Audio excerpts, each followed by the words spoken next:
And as everyone's favorite scholarly critic of Christianity, Bart Ehrman, maintains, one of the most certain facts of history is that Jesus was crucified on orders of the Roman prefect of Judea, Pontius Pilate. Notice, it's one of the most certain facts of history. It's indisputable. These are the things these scholars are saying with one united voice. Why don't these scholars matter now? Why is it only when they're saying something critical, but when they're agreeing with some Christian doctrine, their position is meaningless? Now, Shebir says that I've mixed Islamic commentaries with my view of the Quran. That's true, but it's commentary that goes back to Muhammad and his companions on the, I think, 9 of the earliest 10 versions of what happened at the cross. All involve substitution. There's one that just doesn't say. This is, Shebir pointed out that this is everywhere in Islam. And so if that's the doctrine that became dominant in Islam, it seems that Shebir is doing something similar in Islam and Christianity. He's assuming that for decades, the people who are spreading the message just have no input, and anyone could come in and just change whatever they want, and that what actually gets down to us has nothing to do with the original message. Well, if Allah tells us something in the Quran, and Muslims later tell us exactly what he means, you better have some very good evidence if you go against that. Now, Shebir, he says that in response to whether God being deceptive, just keep in mind, he acknowledged that this is the dominant Muslim view. So according to the dominant, most popular Muslim view, Allah tricked and deceived people by making someone else look like Jesus on the cross. But then Shebir goes on to say, perhaps God allowed Jesus to appear to his followers to comfort them. Well, that didn't have the impact that God wanted. Didn't Allah know that they're going to conclude that Jesus rose from the dead? Because that's what they concluded. Let me go through some non-Christian scholars again on how certain it is that Jesus' followers became convinced that he rose from the dead. Gerrit Ludemann, it may be taken as historically certain that Peter and the disciples had experiences after Jesus' death in which Jesus appeared to them as the risen Christ. Bart Ehrman, we can say with complete certainty that some of his disciples at some later time insisted that he soon appeared to them, convincing them that he had been raised from the dead. Bart Ehrman again, it is a historical fact that some of Jesus' followers came to believe that he had been raised from the dead soon after his execution. So notice, again, they're not saying, hey, we have some good reason to think. We can say it's probably true. They're taking this as historical fact and historically certain, one, that Jesus died by crucifixion, and two, that his followers, his original followers, became convinced that he had appeared to them, risen from the dead. Now, according to the dominant view in Islam, where did Christians get the idea that Jesus died by crucifixion? We got it from Allah. We got it from Allah. So that would be Allah making us think something that's completely false. And according to Shebir, where did Jesus' followers get the idea that he had been raised from the dead? They got that idea from Allah, who allowed Jesus to appear to them, knowing that they're going to conclude that he had appeared to them risen from the dead. He had appeared to them as the risen Lord. So where does these doctrines come from? You can't blame the Apostle Paul, ladies and gentlemen. You can't blame the Council of Nicaea. This is Allah doing things that he has to know. He has to know that these things are going to corrupt Christianity. And so Shebir says, I lack critical thinking skills because I'm not being critical of these sources. Well, that's not true. I'm pointing out what all of the sources have in common. All of the sources agree Jesus died by crucifixion. All of the sources agree that Jesus rose from the dead. All of the sources agree that Jesus is the Son of God. So here we're taking all of these sources that agree on these basic Christian doctrines, and I'm pointing out the fact that if all of these sources agree and they're all wrong, then Jesus was a complete failure. His followers were complete failures. God tricked people, and Christianity was corrupted, and God couldn't do anything to stop it because he's part of the problem. He's part of the cause of the deception. So if you want to say all of this has been corrupted, that's fine, but think about what you're saying about God and what you're saying about Jesus and what you're saying about the followers. It's not good, ladies and gentlemen, and this is Islam. Thank you, David. And we just got through our first rebuttal from each gentleman, each debater, and now we're going to give Shebir 5 minutes for your second rebuttal. We're getting the clock reset here. And we're getting close, and you can start right now. Okay, so David seems to be repeating many of the points which I've already answered, and it's interesting to have a debate going in this way because it almost sounds like, you know, a dialogue of the deaf. Like we have to listen to each other, and if a point is already answered, we don't raise it again, unless you want to engage that answer and then look at a different aspect of it. Now, David is saying that God is deceptive following from the Islamic view, but in order for him to be consistent, he has to make points against Islam that do not rebound on Christianity. For example, what do we say about God being deceptive? The book of Jeremiah in the Bible says, Yahweh has deceived me and I was deceived. So that's the Bible's prophet saying that God deceived the prophet himself. In the New Testament, it says that God will send them strong delusion. So God sends delusions on people, and even a lying spirit, according to the Bible, God will send on people. So is God being deceptive in the Bible too? So deal with your own source before you come to deal with the Quran. But from the Quranic perspective, I wouldn't say that God was being deceptive here. God allows the flow of history of events, and people became deceived through that flow of events. Those who wanted by hook or crook to crucify Jesus, they were the ones who were deceived by the circumstances. They thought that they waited and witnessed Jesus dying on the cross. Jesus expired. The Sabbath was approaching. The Jews left to go and observe their Sabbath. And then later on, they heard that the body was taken down. They didn't expect that. So even on the Sabbath day, they violated the Sabbath rules to go into the court of Pilate to say to him that you should seal up the tomb to make sure that Jesus doesn't get out. Otherwise, his followers may come steal his body and then tell people that he resurrected from the dead. And then the second deception will be worse than the first. So they felt that they were being deceived in this circumstance. Now, it says that Pilate ordered for the tomb to be sealed. And the soldiers went and they sealed the tomb, but it doesn't say they checked to see if the body was still in there. So the body could have gone missing even on the Friday night, and they're sealing an empty tomb. Nobody is said to have checked. So what we have is that in the final analysis, the story which was actually written to convince us that Jesus actually died on the cross and resurrected from the dead does not convince us once we examine it with a critical eye. And the best rendition of this is to say that God rescued Jesus and raised him to himself. David is asking, well, what does the Messiah accomplish? It looks like he's a failed Messiah in the Muslim view. Jesus failed. But in fact, the Quran is supporting a victorious Messiah. If we follow the biblical thinking on this, the Gospels represent Jesus as the Messiah, son of David. If he was the Davidic Messiah, then he had to sit on the throne and rule instead of the Romans. He had to actually drive out the Romans and seize power from them. But he never did that. Christians say, okay, when he comes back, he will do that. And the Jews are saying, okay, when he comes back and he does that, then we'll believe he's a true Messiah. But so far, it looks like he's the false Messiah. Because if he was to be the true Messiah, he had to sit on the throne. He didn't sit on the throne. He's a false Messiah. He hung on the cross instead. Christians say, but God vindicated him by raising him from the dead. But if to all appearances he's the false Messiah, why would God raise him from the dead, thus vindicating him privately, whereas publicly to all of the Jews, God made him appear to be the false Messiah, so the Jews can go away laughing, ha ha ha, we crucified the so-called Messiah. The Quran answers that by saying, Ma qataluhu wa ma salabuhu. They killed him not, nor did they crucify him. The Quran is actually defending him and saying, no, you guys did not succeed, you did not kill him. And in any case, the Quran does not represent Jesus as the Davidic Messiah. So the Quran does not have this internal contradiction. That internal contradiction is there in the Gospels, which, when studied carefully, makes Jesus appear to be the false Messiah.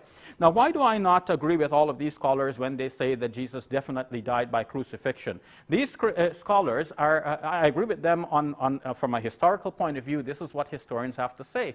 But they're starting with the assumption that Jesus did not rise from the dead. E.P. Sanders, in his book Paul, says, once we take into the consideration the idea that Jesus resurrected from the dead, we have to ask, how do we know he was dead in the first place?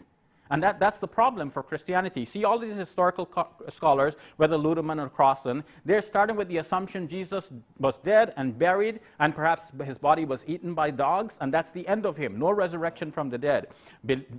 Disciples may have believed, some of them, according in your own words, Bart Ehrman said, some of them, not necessarily all of them, but they believe that's not necessarily true. So from that perspective, he died, buried, that's the end of him. From the Quranic and Christian perspective, God raised him.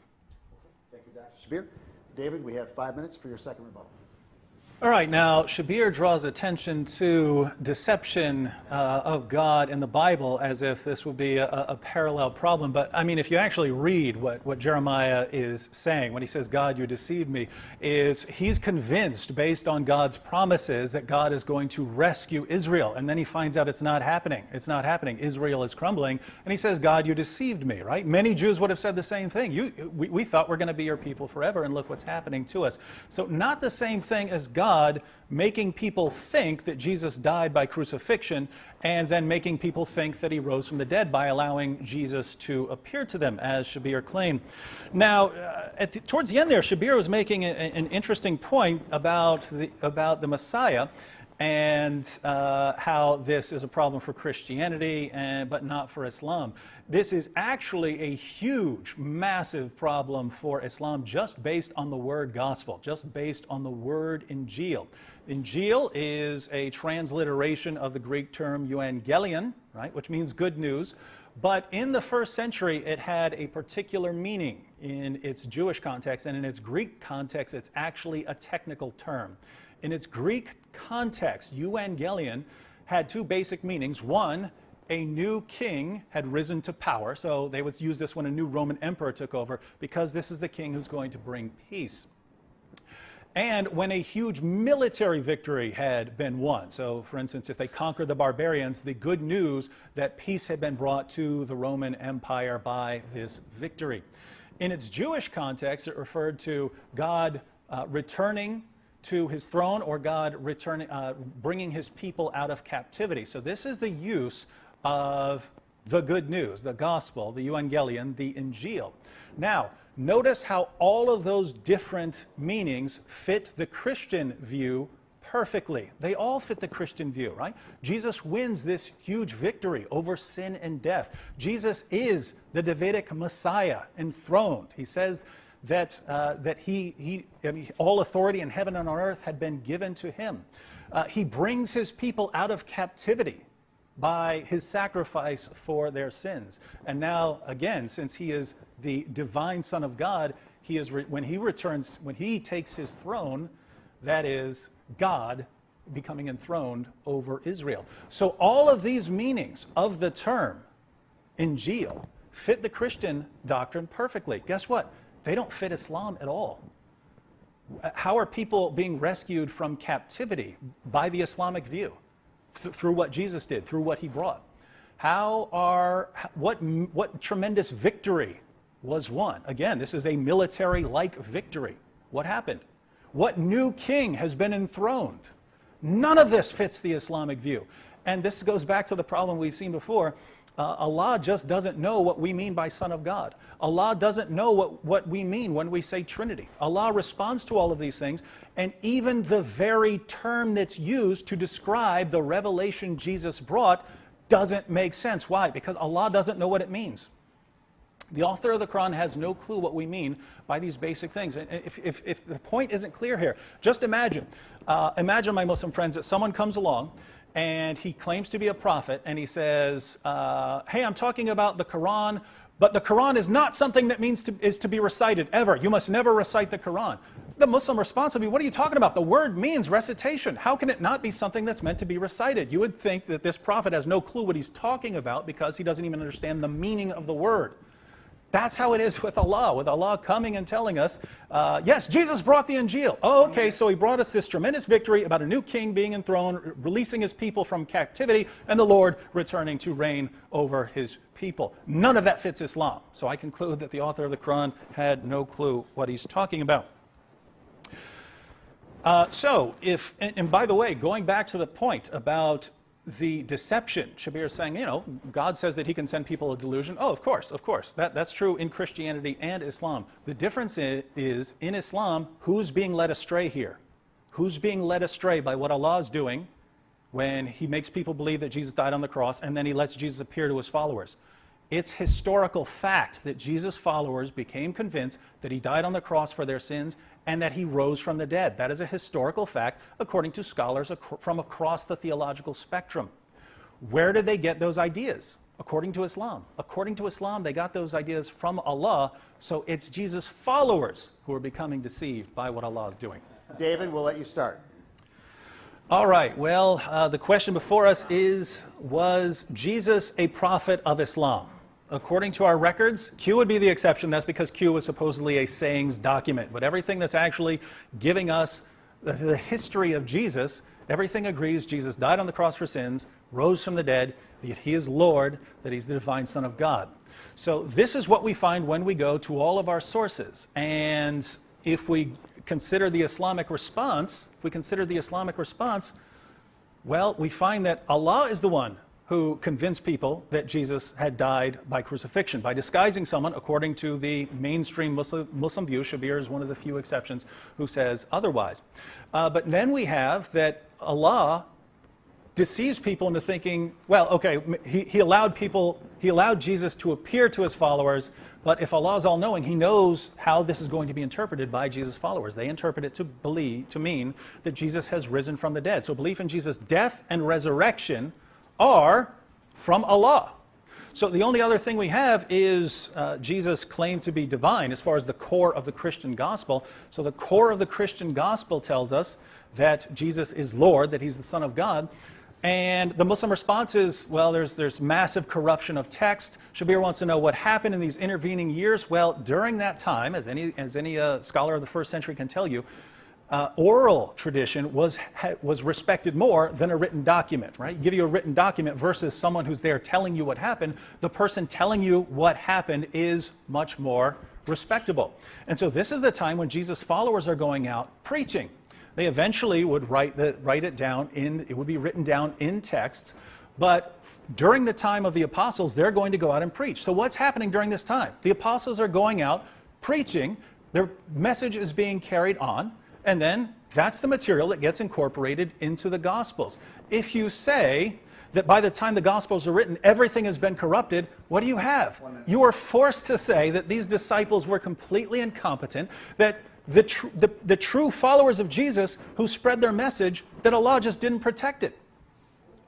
The Christianity that eventually permeated the Roman Empire preached Jesus' death, resurrection, and deity. Where did those doctrines come from? The death and resurrection, those come from Allah. The deity from someone else, according to Shebir. But it's everywhere. And that means that all of the work Jesus did, it just didn't lead anywhere. He picked followers. They didn't get anything done. They just couldn't defend the message. What is the point? And again, compare this with the Christian view. God is completely victorious. Jesus is completely victorious. Those followers carry that message to their bloody deaths, refuse to back down. God is victorious from beginning to end. In the Islamic view, God does all these things, but can't protect it. Everything is corrupted. We need to wait 6 centuries for God to get something right. Blasphemy. Okay, we will reset the clock, and as soon as we do that, we'll allow Dr. Shebir Ali to give his 3-minute conclusion. And we are getting close, and you may start in just a couple seconds, and go right ahead. Finally, folks, as we come to the end of today's debating, let's draw together the strings of ideas that have flowed during this debate. Our first debate was about whether Jesus is the Son of God, and the second debate, whether he was a prophet of Islam. And we have seen in the first debate many arguments to show that Jesus was actually not the Son of God. He didn't claim to be the Son of God, but gradually the belief developed in him as the Son of God, first metaphorically, and then later on by virgin birth, and then later on still by ontological eternal generation from God. And eventually that led to the Council of Nicaea, in which was declared that Jesus is the very God of very God. And that is how it survives in Christianity, though it's a very difficult concept to explain. And the Quran draws us back to the original teaching that Jesus was a servant and messenger of God. And that led us to the second debate, which was on whether Jesus was a prophet of God. And in fact, we see that even in the Bible, there are many indications that Jesus was a prophet of God. He continued to preach that, and this is how he was regarded. Even in the last of all of the 4 Gospels, the most developed of them, the Gospel according to John, Jesus was regarded as a prophet. So the the Islamic revelation is actually restating the earliest belief that was known about Jesus. He was a prophet, and moreover, it is clear that Jesus was teaching monotheism. In the Gospels, he bowed down and prayed. He fell on his face, according to Matthew's Gospel, and prayed to God. So he was obviously not the God he was praying to. He was obviously a prophet calling people to worship that one God. But his call was later on modified, where Jesus, in Mark's Gospel, for example, clearly declared the monotheistic formula, the Shema Yisrael. It was later on dropped from Matthew's retelling of the same story. Where Jesus was shown to be lacking in knowledge in Mark's Gospel, the story is rewritten so that he's no longer lacking in knowledge in the later Gospels. In fact, he starts to know the secret thoughts of people around him.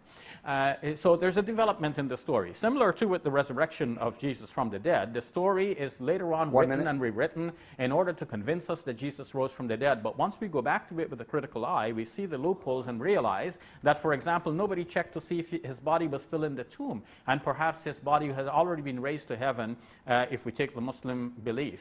Now, if we go to the Christian belief, then there's no reason actually for thinking that Jesus really was raised from the dead, because the Christian thinking depends on God wanting to vindicate Jesus.